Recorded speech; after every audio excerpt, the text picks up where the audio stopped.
Thanks very much, everyone, for joining us today. My name is Eliza Canty-Jones. I work here at the Oregon Historical Society, where our mission is to preserve our state's history and make it accessible to everyone in ways that advance knowledge and inspire curiosity about all the people, places, and events that have shaped Oregon.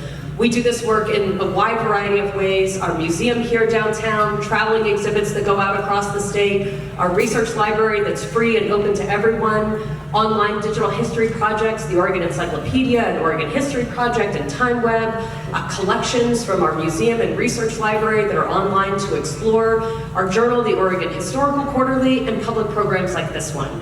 So thanks to everyone in the audience who's a member with OHS. We really appreciate all of your support. And Multnomah County residents, a reminder to you, thank you for the modest property tax levy that you've supported us with now 3 different times in your voting. Your admission is prepaid, so you can always come to the museum for free. So thanks, Multnomah County residents. Today, of course, is December 7th, and the day and the word about it is true. It is a day that lives in infamy. And we all know that this is the day on which Japan attacked Pearl Harbor and brought the United States formally into World War II. And whenever you hear historians talk about the past and someone asks them a question, they'll say, well, it's complicated, and you might need some context. And the history of World War II is a complicated one for the United States and the globe all across. And one of the things that happened in World War II is that it prompted the federal government to take actions that were oppressive of Japanese and Japanese Americans, particularly on the West Coast. And those are actions that the federal government formally apologized for in the 1980s. And so you're going to learn some about that today, but you're also going to learn some about the ways that people survived through that oppression and those acts of violence, and the ways that they acted in resistance to that through music and song. So we think learning history, there are many, many ways to learn history, but one of the most fun ways to learn history is when people bring the arts to bear on history. So we're really grateful for the Minidoka Swing Band for all the work that they do to preserve and share this history and to put it to music. So you're going to hear music today from the full band, and you're also going to hear narration and some more history about the band from Nola Sugai Bogle, who has recently retired as the lead female vocalist, but we're going to hear from her today a little bit as well. Her son Andy has been the lead male vocalist since 2015, and her daughter Erica joined as lead female vocalist after her retirement about a year ago. Nola was incarcerated with her family as a young child at the Minidoka Internment camp near Twin Falls, Idaho. She has had a legendary career as a professional jazz vocalist since the age of 20, and she was married to Portland jazz musician and nightclub owner Sidney Porter. After Porter's passing, she met and married Richard Dick Bogle, a jazz DJ, Portland policeman, and K2 News anchor. So please join me in welcoming the Minidoka Swing Band and Nola Sugai Bogle.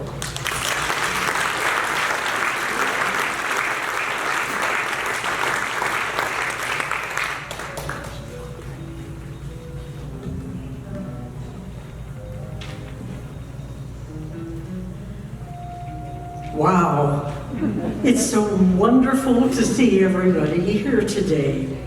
Good afternoon to you all. We are the Minidoka Swing Band. We were formed by Robbie Tsuboy in 2007, primarily to teach young Japanese Americans about the music of the war years and the importance big bands and music played. Excuse me, I'm old and I can't see very well. The importance big band music played in the lives of their parents and grandparents during those days. Then the band was made up of young Japanese American music students, but as they grew up and graduated and moved away, the band was augmented by men and women who loved the music and wanted to perpetuate the sounds. All the American Asian members of the Minidoka Swing Band are blood relatives of those Japanese Americans who were imprisoned in these camps, with the exception of our leader, Larry Nubori, and myself, Nola Sugai Bogle. Both of us were actually interned in a camp. Larry in Jerome, Arkansas, and me in Minidoka, Idaho. A few years ago, a musician by the name of Richard March joined the band and was so taken by our pledge to keep the music and history alive, he wrote a story about his friend Janice Okamoto's father and uncle, Henry and Roy Matsunaga. We are so fortunate today in that Richard March is here with us. Mr. March, if you could please stand and let everyone see you.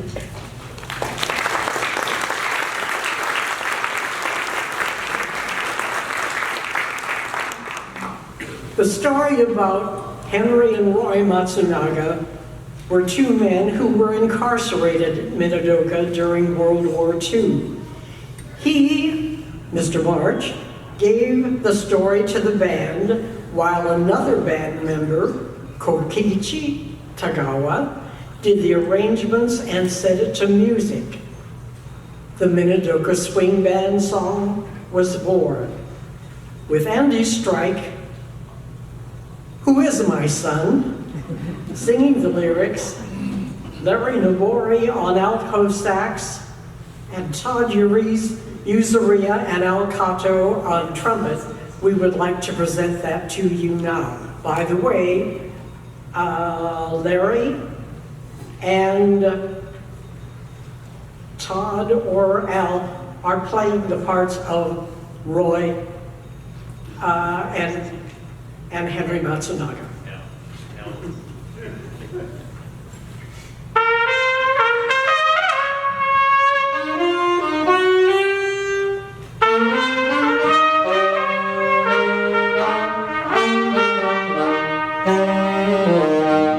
I'm going to tell you all a story. About a while ago, it happened way out in Idaho. A saxophone wailin' to a swingin' beat. It's the kind of music makes you move your feet. Henry and Roy are up on the stand.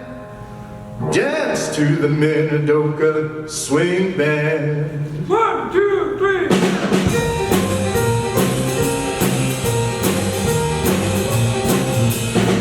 In 1942, we were in a fix. The government issued Order 9066. We had to be gone from the West Coast shore. They smashed our windows and they looted our stores. We lost our possessions and we lost our homes. Shipped us out to Minidoka where the buffalo roam. Saturday night, meet the Idaho moon. The Matsunaga boys were a wailin' a tune. Out on the windy desert when we started to play, you'd hear the Minidoka Swing Band for miles away. Out in Minidoka, all they got is two kinds of weather, too cold and too hot. Rain comes a-falling with the autumn breeze. You could wade in a mud hole up to your knees. Dust comes a-blowing through the barracks wall. In the winter you could freeze in a latrine stall. Those same boys, American born, they're swinging when you give them a horn. They put it to their lips and they begin to blow. They don't swing, hey, go man, go. They put it to their lips and they started to play. Hey, Minidoka Swing Band, hey, hey, hey. Saturday night, meet the Idaho moon. The boys in the band with a jazzy tune. Out on the windy desert when they started to play, you'd hear the Minidoka Swing Band for miles away.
sweetie a hug. And what could those knees say? Jitterbug.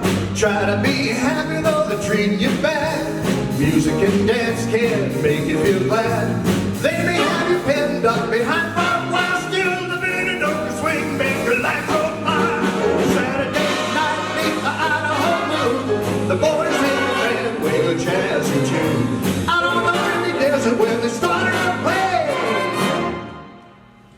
you'd hear the Minidoka Swing Band for miles away.